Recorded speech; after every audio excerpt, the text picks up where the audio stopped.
আমি ক্রিম আপা, আমার নাম শারমিন শিলা, ক্রিম আপা নামেই মানুষ চিনে। তো এই নামটা আমার পাবলিক দিছে দেখে এই নামটা আমি ব্যবহার করি। তো আজকে অনেক দিন যাবতই আমি একটু উল্টোপাল্টা ভিডিও বানাইতাম বাচ্চাদেরকে নিয়ে। তো আমি বানাইতাম, আমার এরকমের কোনো অবজেকশন বা এরকমের কোনো রিপোর্ট বা আমাকে কেউ কেউ এটা আর কি জানায় নাই, যে এটা ভুল হচ্ছে তোমার, আপনার কিংবা ভুল হচ্ছে, এটা করা আপনার উচিত না, এটা এখন থেকে আর করবেন না, যা আর নাকি আপনি আরও করবেন, এরকমের কোনো রকমের আমি কিছুই পাই নাই। কিন্তু গত 2-3 দিন আগে আমি একটা নোটিশ পেয়েছিলাম যে আমি এত কিছু বুঝিও না, আমি অশিক্ষিত মানুষ। তো ওনারা ওইখানে দিছে যে আমার বাচ্চাদেরকে আমি অত্যাচার করি, এর জন্য নির্যাতন করি। তো আমার বাচ্চা, আমার ফ্যামিলির সবাই বারবার এসে বলতেছে আমাদের অত্যাচার করে না, উনি ফানি ভিডিও করতে যায়। হ্যাঁ, আমি ফানি ভিডিও করতে যাই এরকম হয়ে গেছে। আর আমি তো আমার বাচ্চাদের জন্যই কষ্ট করি, আমার বাচ্চাদেরকেই ভালোবাসি। তো ফানি কন্টেন্ট তৈরি করতে যায় যে এত বড় একটা জিনিস হয়ে যাবো আমি কখনো বুঝতে পারি না। এই জন্য আমি সবার কাছেই ক্ষমা চাচ্ছি। আর আমি তো চেয়েই যাচ্ছি, যখন আমি দেখতেছি এটা নিয়ে অনেক বড় আকার হয়ে যাচ্ছে, আমি ক্ষমা চেয়েই যাচ্ছি।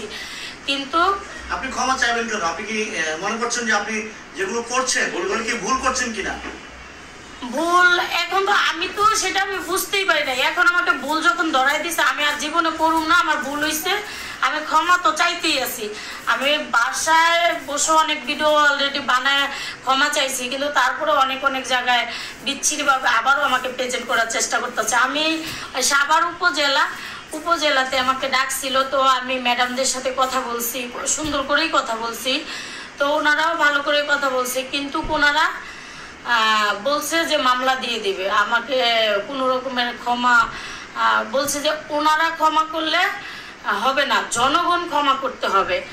এর জন্য যদি জনগণ ক্ষমা করে দেয়, তাহলে যদি ওনারা ক্ষমা করে দেয়, তাহলে তো এর জন্যই আজকে আমি সাংবাদিক ভাইদেরকে আমি দিচ্ছে। এই জন্য বললাম যে এটাতেই আমি ওনাদের 2টা আর কি কথা ছিল যে মামলা দিবে। তখন আমি আরও বললাম যে ভুল হয়েছে, মাফ করে দেন। আমি ওখানে সাংবাদিক ছিল, আমি কথায় 2টা কথা বলতেছি, আমি মনে হয় 5বার মাপ চাচ্ছি। 2টা কথা বলি এরকমের, এই টাইপের আমার জীবন। আপনি মাপ চাবেন কেন? আপনি কোনটা ভুল থেকে মানুষ শিক্ষা নেয়, ভুল থেকে কি আপনি সংশোধন হয়েছেন? আমরা দেখেছি আপনার সন্তান, যেই সন্তানটা মেয়ে বাবু ঘুমিয়ে আছে, তাকে আপনি ঘুমের মধ্যে ফল খাওয়াচ্ছেন এবং কেনু দিয়ে ধাক্কা দিচ্ছেন। আপনি মা হয়ে এটা আপনি আপনার সন্তানকে কেয়ার করবেন, আমি তো কেয়ার করি। আমি যদি কেয়ার না করতাম, ওরা তো আর এরকমের না। আমার অল ফ্যামিলি নিয়ে কিন্তু আমার যাওয়া হয়েছিল ওই ইয়েতে। আমার হাজবেন্ড কথা বলতে চাইছিল, ক্যামেরার সামনে দেয় নাই। তারপরে এখন তারা ওনা বলছে আমরা একটু বলি, আমাদেরকে একটু নেন। এখন আশেপাশে থেকে নিতে পারে, কিন্তু ওনাদের কোনো মৌখিক কথা ওনাদের, আমার ছেলে কথা বলতে চাইছে, ওনাদের মৌখিক কোনো কথা নেয় নাই। ওনারা বলছে যে আমাদের কোনো অসুবিধা নাই, আমাদের কোনো ক্ষতি করে নাই। আর আমরা আমার হাজবেন্ডকে তাও জিজ্ঞেসে ক্যামেরার বাইরে যে আপনাদের একটা কথা জিজ্ঞেস করছে, একটা না কি জানি জিজ্ঞেস করছে, দূর থেকে আমি শুনলাম। আমার কখনো একটা ইউটিউব চ্যানেল নাই, আমার কখনো ফেসবুক পেজ নাই। তো ফেসবুক পেজ, ইউটিউব চ্যানেল আমার নাই।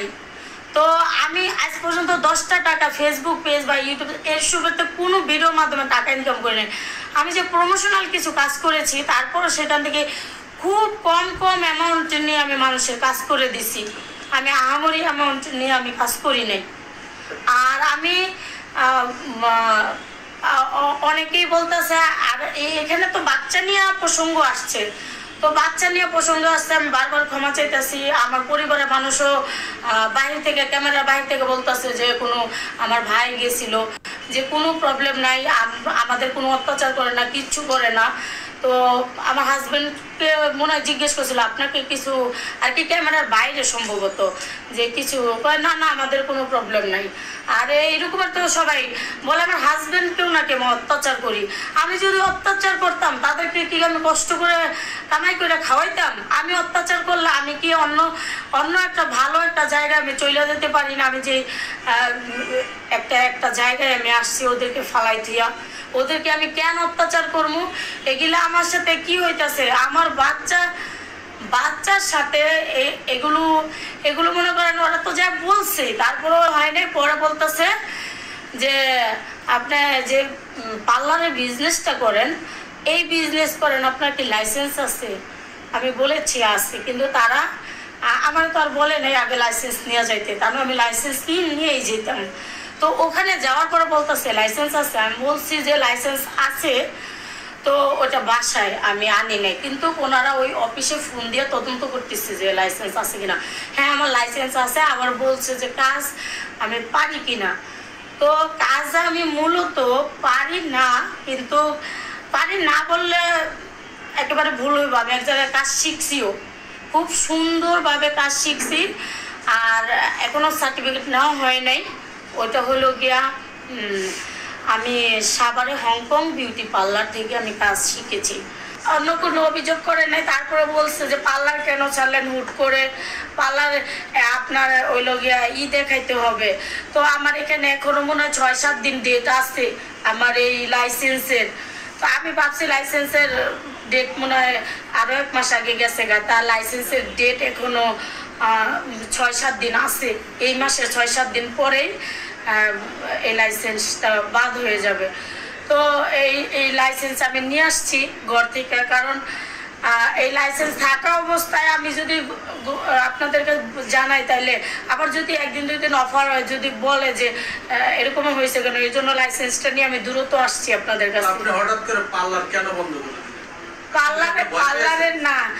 পার্লারে আমার অশান্তি করতেছে। এর আগে আমার পার্লারের মেয়ে কিন্তু বয়ান দিয়ে গেছে এখানে, কিন্তু পার্লার নিয়েই প্রবলেম হচ্ছে। পার্লারে আমার অনেক এর আগে নির্যাতন অনেক মানসিকভাবে, এই যে এটা মনে করেন এটা অনেক বড়, এটা পড়লে মনে করেন বোঝা যাবে। মূলত কি আপনার এই পার্লার নিয়েই প্রবলেম? হ্যাঁ পার্লার নিয়ে, কারণ 1 বছর যাবত প্রবলেম, খালি পার্লারে হামলা, খালি পার্লারে, কোথাও না খালি পার্লারে।